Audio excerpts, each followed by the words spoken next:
mengasihi, ku mengasihimu, ku mengasihimu.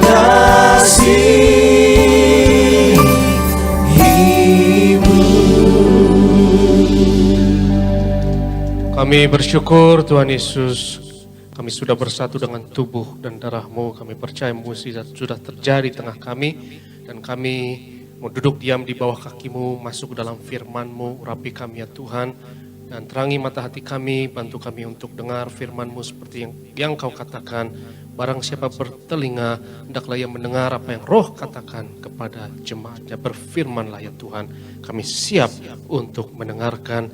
Dalam nama Yesus kami berdoa, haleluya. Yang sudah terima mujizat katakan amin, haleluya. Silakan duduk Bapak Ibu yang terkasih, shalom. Sukacita bersama dengan saudara, ibadah fisik, ibadah offline. Biasanya di tempat ini saudaraku, itu ibadah live streaming. Saya cuma hanya lihat kameramen dengan muka yang tersembunyi di belakang kamera. Tapi saya bersyukur hari ini ada tanda-tanda kehidupan, haleluya. Di ibadah offline fisik ini, bantu doa semuanya akan pulih, amin saudara. Bantu doa, opa oma juga dapat ikut nanti, bantu doa supaya adik-adik, anak-anak juga bisa ikut nanti. Hari ini saya mau berbicara mengenai takhta Allah dan kemuliaan Allah. Firman Tuhan mengatakan saudaraku bahwa semua manusia berdosa dan kehilangan kemuliaan Allah. Dan ada 3 nabi paling tidak yang menulis mengenai takhta Allah dan kemuliaannya, di mana takhta Allah dijaga oleh kerubium. Dan saudaraku, kerubium itu lambang Tiberias. Ini kerubium itu bukan malaikat, ya. Malaikat adalah malaikat, kerubium adalah kerubium, serafim adalah serafim. Ada berbagai jenis makhluk surgawi, dan yang paling dekat dengan takhta Allah dan yang menjaga dan menopang takhta Allah dan menjaga kekudusan Allah adalah kerubium. Mari kita buka Yehezkiel pasal yang pertama. Jadi Yehezkiel pertama ini kita mau baca, saudaraku yang terkasih. Minggu lalu saya baca ayat 1 sampai 18, dan hari ini saudara kita akan baca beberapa ayat supaya kita mengerti apa itu kemuliaan Allah dan kita mau haus akan kemuliaan Allah. Yehezkiel pasal yang pertama, mungkin kita baca dulu dari ayatnya yang ke-15. Yehezkiel 1 ayat 15, boleh ditampilkan. Aku melihat sungguh di atas tanah, di samping masing-masing dari keempat makhluk-makhluk hidup itu ada sebuah apa? Roda. Jadi Yohanes melihatnya, Yesaya melihatnya di Yesaya 6, Yehezkiel melihatnya di Yehezkiel 1, Yehezkiel 10. Dan saudaraku yang terkasih, di takhta Allah itu ada 4 makhluk. Dan Yohanes melihatnya, Yehezkiel melihatnya dan menjabarkannya. Makhluk pertama mukanya seperti singa. Makhluk yang kedua mukanya seperti kerbau atau lembu. Makhluk yang ketiga mukanya seperti manusia, yang adalah lambang Tiberias, saudaraku. Ya, itu kerubium bermuka manusia. Dan yang keempat bermuka Raja Wali. Saudaraku yang terkasih, Yehezkiel berada di alam roh dan dia dapat akses kepada alam superdimensi. Saudara dan saya berada di alam 3 dimensi. Alam fisik yang kita jalani sekarang ini, saudaraku, itu cuma 3 dimensi, panjang, lebar, tinggi. Kalau misalnya Aristo yang saudara lihat di depan sekarang sedang berkhotbah, secara fisik, secara offline saudara lihat Aristo, itu 3 dimensi. Tapi kalau saudara lihat Aristo live streaming, itu 2 dimensi, tetapi bisa bergerak, ya, ada motion, ada gerakan. Tapi kalau saudara lihat foto Aristo misalnya, ya foto Aristo atau foto saudara itu hanya 2 dimensi. Demikian juga saudaraku yang terkasih, kita adalah gambar dan rupa Allah. Dan Tuhan berada di dalam roh yang super dimensi. Misalnya foto itu gambar dan rupa Aristo, tapi cuma 2 dimensi. Jadi saudaraku jangan pikir bahwa alam fisik ini alam nyata dan alam roh itu alam mimpi, halusinasi dan maya. Kebalik, alam roh lebih nyata dari alam fisik ini. Yehezkiel melihat alam superdimensi dan dia menjelaskan hal-hal yang tidak dapat dijelaskan dengan kata-kata manusia, sehingga dibutuhkan pendekatan perbandingan. Yang ia lihat sebenarnya kita tidak tahu. Tetapi saudaraku, dia punya perbandingan untuk menjelaskan, dan itu yang paling dapat menjelaskan dengan bahasa manusia yang dapat mendekati. Jadi makhluk pertama, kerubium yang pertama mukanya seperti singa. Tapi apa sebenarnya kita tidak tahu. Ya. Tapi penjelasan yang paling mendekati adalah seperti singa, yang kedua seperti kerbau, yang ketiga seperti anak manusia, dan yang keempat seperti burung Raja Wali. Mari percaya mujizat itu nyata. Yang percaya katakan amin. Alam roh lebih nyata. Saudaraku, ilmuwan fisikawan ini sudah ilmiah, saudaraku ya. Ini nggak bisa dibantah bahwa alam semesta ini sebenarnya paling sedikit 10 dimensi. Kalau lebih dari itu kita tidak tahu lagi. Mungkin ada juga lebih dari itu. Dan kita hanya dapat akses 3 dimensi. Panjang, lebar, dan tinggi. Ya, jadi saudaraku yang terkasih, kebanyakan yang kita lihat di alam fisik ini, saudaraku yang terkasih, hanya sedikit dari realita. Hanya sedikit dari alam semesta. Coba kita lihat firman Tuhan di 1 Korintus. Saudara tetap di Yeskiel 1, saudara, kita gak akan kemana-mana, kita hanya baca Yeskiel 1, tapi saya akan mengutip beberapa ayat.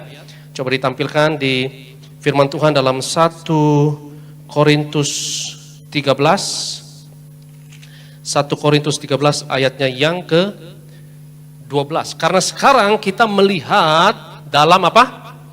Cermin, suatu gambaran yang samar-samar, saudara. Tetapi nanti kita akan melihat muka dengan muka. Sekarang aku hanya mengenal dengan tidak sempurna, tetapi nanti aku akan mengenal dengan sempurna seperti aku sendiri dikenal. Sekarang kita hanya dapat akses 3 dimensi, saudaraku. Dan yang kita ketahui sangat terbatas dengan 5 panca indera kita. Tetapi saudaraku, nanti, satu hari nanti, di alam kekekalan, di alam roh, saudara, kita akan dapat akses alam super dimensi.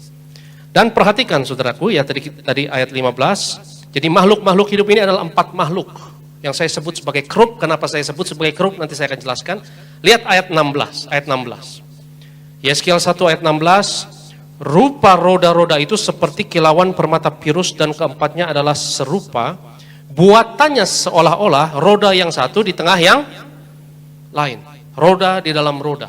Wheel within wheels. Ada terjemahan lain, cincin dalam cincin. Ya, jadi lingkaran dalam lingkaran. Saudaraku yang terkasih, saya percaya takhta Allah menopang seluruh alam semesta ini. Alam semesta bukan hanya diciptakan tapi ditopang oleh firman-Nya.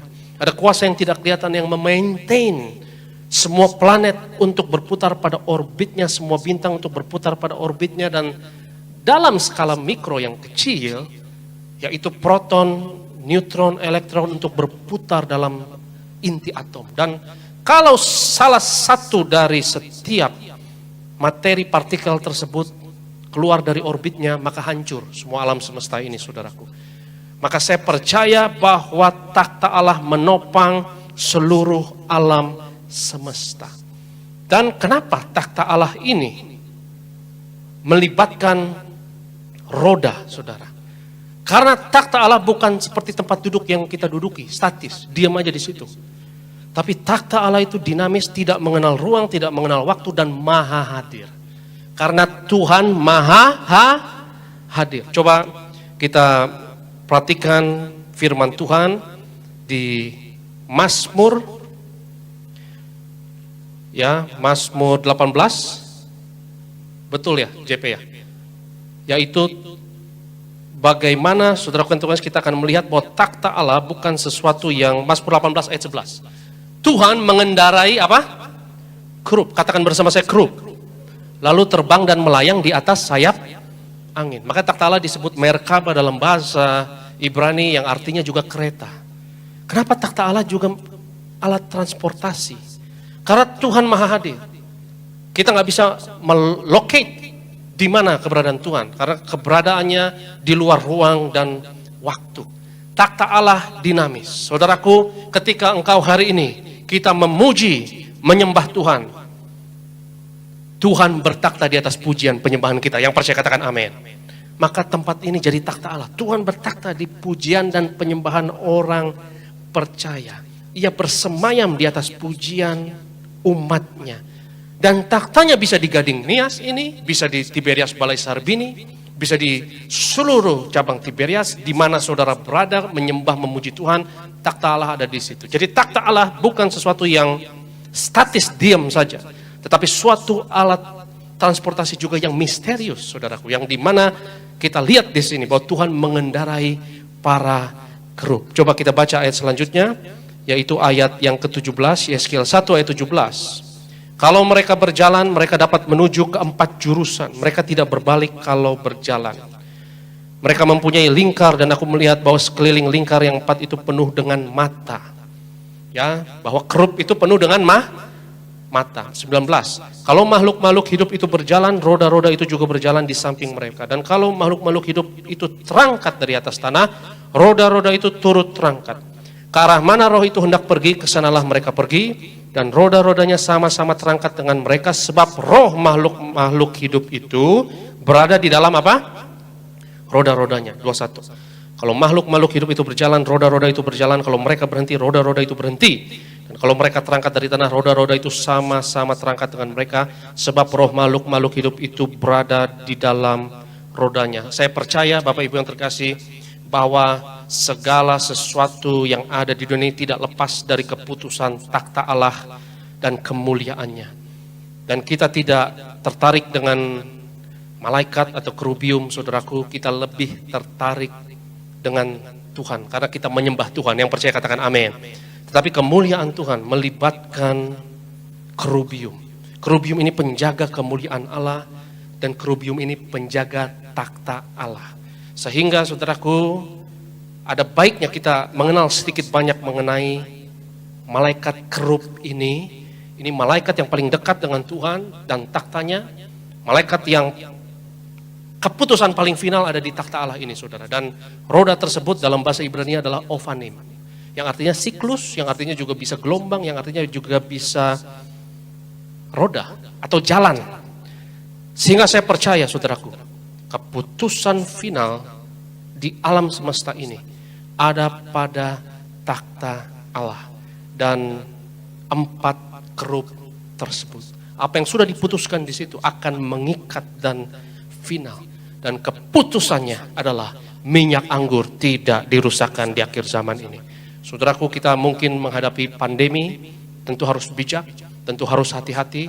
Dan perlu saya ingatkan juga, saudara, kalau saudara baca di kitab Yeskiel, istri dari Yeskiel mati karena penyakit sampar yang menular di Babel saat itu.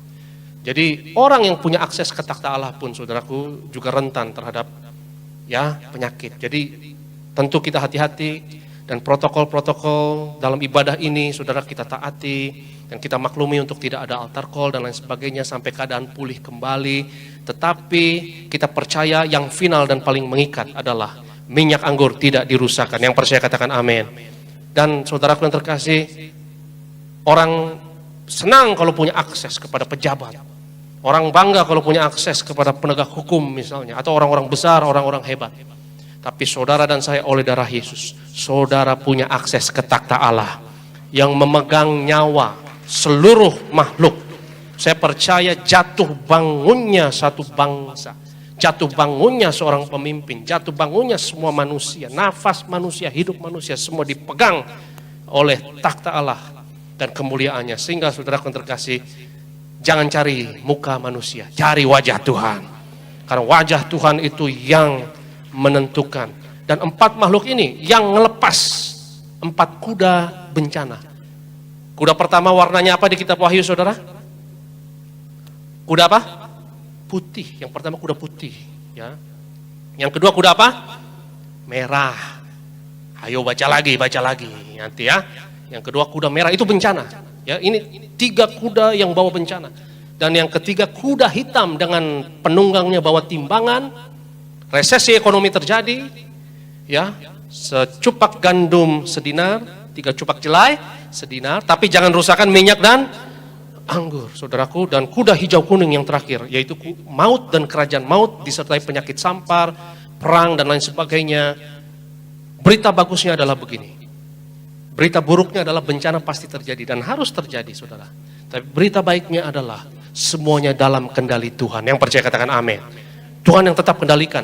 Bahkan bencana kuda-kuda tersebut yang melepas, yang mengendalikan, itu dalam kendali Tuhan. COVID-19 tidak akan terjadi kalau tidak seizin Tuhan. Dan seberapa parahnya terjadi, saya percaya saudaraku tetap dalam kendali Tuhan. Itu kenapa anak-anak Tuhan, saudara dan saya harus berdoa. Yang percaya katakan amin. Ayat selanjutnya yaitu ayat berapa ya? 22 ya. Ayat 22, di atas kepala makhluk-makhluk hidup itu ada yang menyerupai cakrawala yang kelihatan seperti hablur es yang mendahsyatkan, terbentang di atas kepala mereka. Dan di bawah cakrawala itu sayap mereka dikembangkan lurus, yang satu menyinggung yang lain, dan masing-masing mempunyai sepasang sayap yang menutupi badan mereka. 24, kalau mereka berjalan, aku mendengar suara sayapnya seperti apa? Suara apa? Air terjun yang menderu, seperti suara yang maha kuasa, seperti keributan laskar yang besar. Kalau mereka berhenti, sayapnya dibiarkan terkulai. Banyak suara yang kita nggak punya akses, saudara, nggak bisa dengar. Ultrasonik kita nggak bisa dengar. Dan bukan berarti suara itu banyak suara di mana-mana, di alam sebenarnya banyak suara. Tapi yang kita bisa dengar frekuensi tertentu. Ada beberapa suara yang hanya dapat didengar kelelawar misalnya, atau seekor anjing, misalnya, ya, suara ultrasonik dan lain sebagainya. Dan saya percaya di alam roh, alam superdimensi ada audio-audio, visual-visual yang jauh lebih nyata sebetulnya daripada yang kita jamah, kita lihat, kita kecap di alam fisik ini.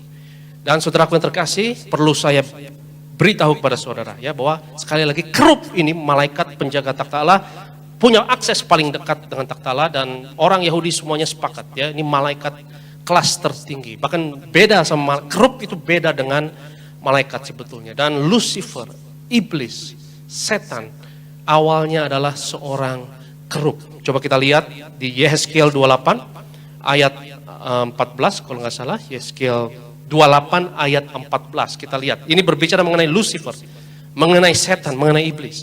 Dia bukan malaikat sembarang malaikat, dia adalah mantan kerub. Kuberikan tempatmu dekat apa? Kerub yang berjaga. Di gunung kudus Allah engkau berada dan berjalan di tengah-tengah batu-batu yang bercahaya-cahaya. Saudaraku mungkin baca dalam versi bahasa Indonesia, kita bisa berdebat ya. Belum tentu dong dia kerub, bisa saja dekat kerub, bukan berarti kerub. Tapi lihat bahasa Inggris, tolong Josephine, ya, Yehezkiel 28:14 ini bahasa Inggris. You were the anointed cherub who covers. Ya, guardian anointed cherub, ya. Jadi kerub itu adalah penjaga. Katakan bersama saya, penjaga. Ya, dia penjaga. Dan Lucifer tadinya adalah kerub penjaga. Dan perlu mungkin saudaraku, mungkin saudara bertanya, tahu dari mana bahwa 4 makhluk itu adalah kerub?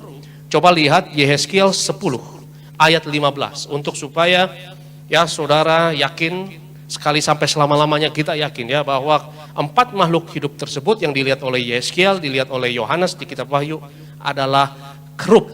Yehezkiel 10:15, kerub-kerub itu naik ke atas, itulah apa?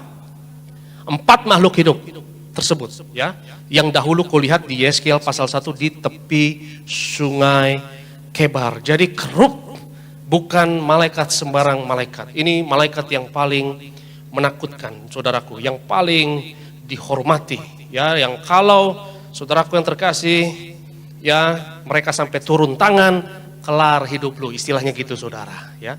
Jadi malaikat ini saudara yang pertama kali muncul di Kejadian, ketika manusia jatuh dalam dosa, akses ke Taman Eden itu diblokir oleh kerub.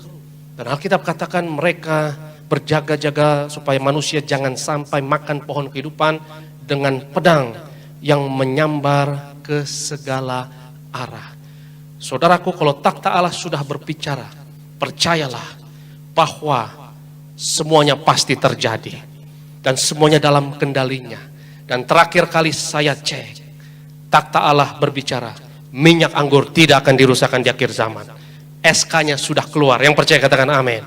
Di era pandemi ini saudara, percaya saudara dinaungi oleh sayap Allah yang maha tinggi. Itu gambaran kerub yang berjaga. Ya, sayap kerub yang menudungi, yang mengcover. Jadi kita lihat ya, bahwa kerub seluruh tubuh mereka, sayap-sayapnya, bahkan roda-rodanya, Alkitab katakan penuh dengan mata.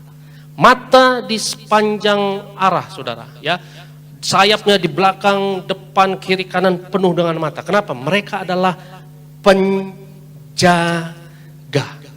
Ya, dan coba kita lihat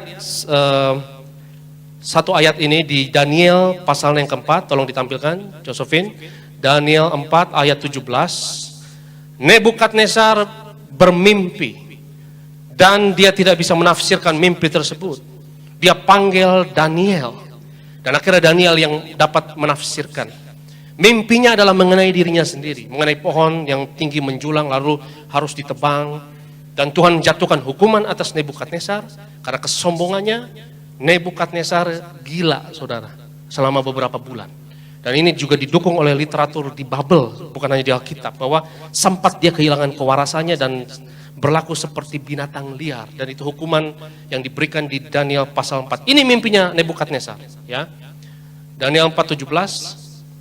Titah ini, coba ayat 13 dulu. Daniel 4 ayat 13, ya. Coba kita lihat Daniel pasal yang keempat ayat 13. Kemudian dalam penglihatan, bukan mimpi tapi penglihatan, ya, dalam penglihatan yang kudapat di tempat tidurku itu tampak seorang penjaga, seorang kudus turun dari langit. Katakan bersama saya penjaga. Sekali lagi katakan bersama saya penjaga. Sekali lagi katakan penjaga. Saya mau tanya sama saudara dan saudara harus bisa jawab pertanyaan ini. Siapa penjaga tersebut? Saya sudah capek-capek khotbah dari awal sampai akhir, saudara, untuk menggiring opini saudara. Ya kalau itu dia. Penjaga tersebut adalah kerub. Ya ini bukan Tuhan, ini huruf kecil, ya, yang kudus. Jadi ini adalah kerub. Penjaga adalah apa? Kerub. Dan saudara kita lihat, yaitu ayatnya yang ke-17, Daniel 4 ayat yang ke-17. Titah ini adalah menurut putusan para penjaga. Dan hal ini menurut perkataan orang-orang kudus. Jadi saudara sering-sering berdoa. Di era pandemi ini berdoa, saudara. Karena doa orang kudus jadi laporan buat surga. Karena kerub ini akan mengeksekusi kehendak Allah dan bahan bakunya adalah dari laporan orang-orang kudus di Tiberias. Yang percaya katakan amin. Ketika orang-orang kudus melapor ke Tuhan, Sodom dan Gomora parah sekali. Tuhan belusukan ke bawah, saudara. Seperti Presiden Jokowi turun ke bawah dan ngecek, betul nggak Sodom dan Gomora separah itu. Dan malaikat-malaikat, 2 malaikat, ya, datang menyelamatkan Lot dan mengeksekusi Sodom dan Gomora. Putusan para penjaga, luar biasa. Dan di Wahyu 6 ayat 6, sudah diputuskan, minyak anggur tidak akan dirusakkan. Itu keputusan surgawi, itu keputusan final. Dan saudara percaya engkau seisi rumahmu dalam lindungan Allah yang maha tinggi. Ini keputusan ilahi. Putusan para penjaga dan orang-orang kudus. Yang saya percaya orang kudus tersebut adalah 24 tua-tua. Kalau ada waktu nanti saya akan jelaskan siapa dan apa itu 24 tua-tua. Tapi saya hari ini mau fokus kepada 4 makhluk, 4 penjaga tersebut, 4 kerub yang berjaga. Saudaraku yang terkasih, mereka sudah putuskan dan takhta Allah sudah putuskan. Saudaraku yang terkasih, manusia mengecewakan. Tapi takhta Allah yang menentukan. Yang percaya katakan amin. Kalau takhta Allah sudah berbicara, takhta Allah tidak bisa disuap. Jadi cari wajah Tuhan. Yang percaya katakan amin. Manusia bisa disuap, banyak orang yang cari muka, yang menjilat, senang kalau ada akses ke pejabat, saudaraku yang terkasih. Tapi takhta Allah cari wajahnya lewat tubuh darah Yesus. Engkau tidak akan dirusakkan. Keputusan para penjaga dan orang-orang kudus. Sekali lagi, penjaga itu siapa? Sekarang saudara sudah tahu, ya. Penjaga itu tidak salah lagi adalah kerub, karena kerub adalah malaikat penjaga. Kalau saudara lihat dari awal pertama muncul di Alkitab, dia jaga Taman Eden. Ya, dia jaga pohon kehidupan dengan pedang yang menyambar ke segala arah. Kita lanjutkan, saudara, kita habiskan Yeskiel 1 ayat yang ke-25. Maka kedengaranlah suara dari atas cakrawala yang ada di atas kepala mereka. Kalau mereka berhenti, sayapnya dibiarkan terkulai. 26. Di atas cakrawala yang ada di atas kepala mereka ada menyerupai takhta yang kelihatannya seperti permata lazurit. Dan di atas yang menyerupai takhta itu ada yang kelihatan seperti rupa manusia. Dan inilah Tuhan yang dijabarkan seperti yang menyerupai rupa manusia. Saking agungnya, saking mulianya, saking takjubnya, saudara. Nggak bisa lagi dijelaskan dengan kata-kata, ya. Tapi dijelaskan dengan bahwa dia yang kelihatannya seperti rupa manusia. 27. Dari yang menyerupai pinggangnya sampai ke atas aku lihat seperti swasa mengkilat dan seperti api yang ditudungi sekelilingnya. dari yang menyerupai pinggangnya sampai ke bawah aku lihat seperti api yang dikelilingi sinar. Saya mohon maaf membaca banyak ayat, tetapi memang klimaksnya ada di ayat yang terakhir, yaitu takhta Allah, saudaraku. Ya, jadi saya salah kalau hanya jabarkan malaikat. Kita mau ke biangnya, intinya adalah takhta Allah. Yang percaya katakan amin. 28 kita baca sama-sama, 1, 2, 3. Seperti busur pelangi yang terlihat pada musim hujan di awan-awan, demikianlah kelihatan sinar yang mengelilinginya. Begitulah kelihatan gambar kemuliaan Tuhan. Tatkala aku melihatnya, aku sembah sujud, lalu ku dengar suara Dia yang berfirman, kita masuk tahta sucinya bersama para malaikat menyembah. Mari puji Yesusku,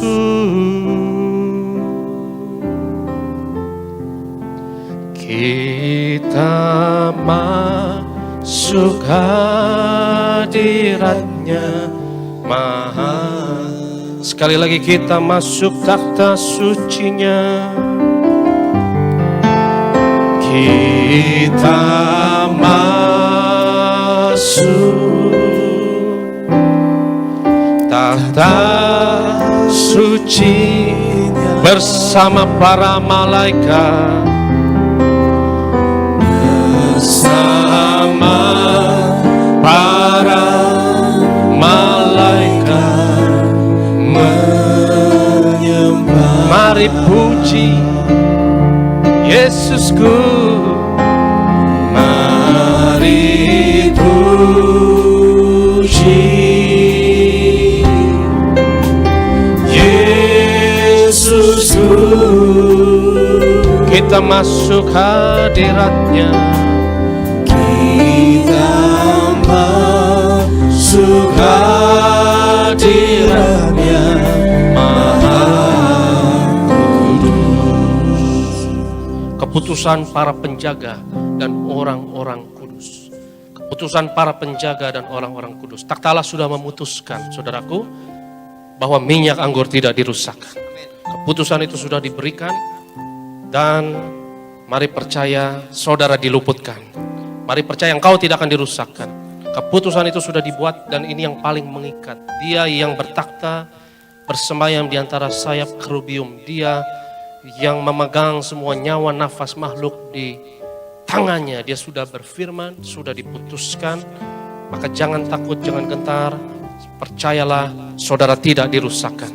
Karena kalau takhta Allah ini sudah memutuskan, saudara, tidak ada yang dapat mereverse, nggak ada yang dapat membatalkannya. Angkat tangan saudara bersama saya, katakan bersama saya, dalam nama Yesus, aku percaya di akhir zaman ini sudah ditentukan, sudah diputuskan, tidak dapat dibatalkan.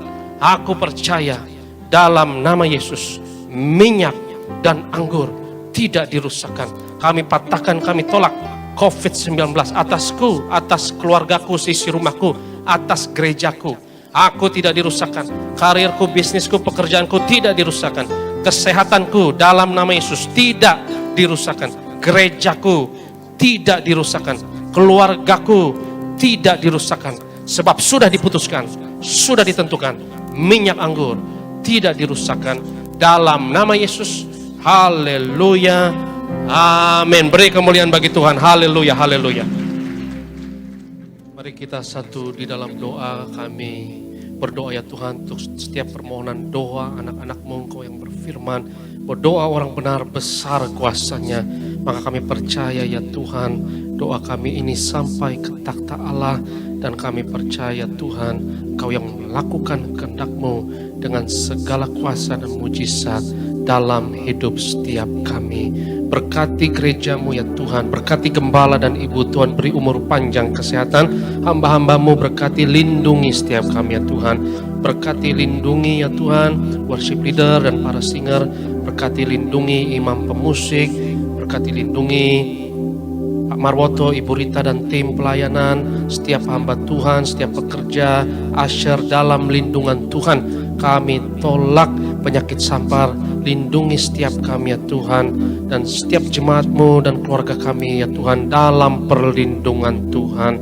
Dan kami percaya ya Tuhan, kuasa dan mujizat-Mu adalah bagian kami. Sebelum kami tinggalkan tempat ini, kami percaya minggu ini minggu yang diberkati Tuhan, minggu perkenanan Tuhan nyata bagi kami, dan kami siap ya Tuhan untuk menerima berkat-Mu.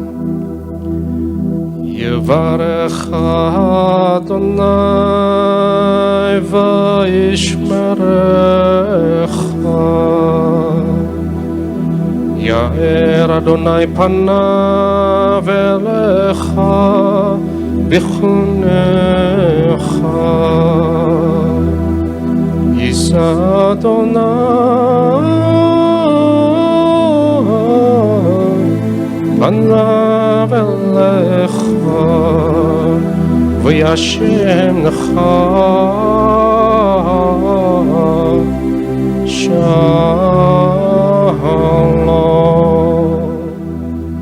Tuhan memberkati engkau dan Tuhan melindungi engkau. Tuhan menyinarkan wajahnya atasmu dan memberi kepadamu kasih anugerah. Tuhan menghadapkan wajahnya kepadamu dan memberi bagimu shalomnya, damai sejahteranya. Tuhan mengaruniakan kepadamu umur panjang dan kesehatan. Engkau akan melihat anak-anak dari anak-anakmu. Engkau akan melihat cucumu. Tuhan memberkati engkau. Yang diberkati Tuhan sama-sama katakan amin. Selamat hari Minggu, Tuhan Yesus memberkati. Segala puji syukur bagimu ku tinggikan, namamu selalu, kemuliaan hanya bagimu. Terpujilah namamu, segala puji syukur bagimu ku tinggikan, namamu selalu, kemuliaan hanya bagimu. Terpujilah namamu, terpujilah namamu, terpujilah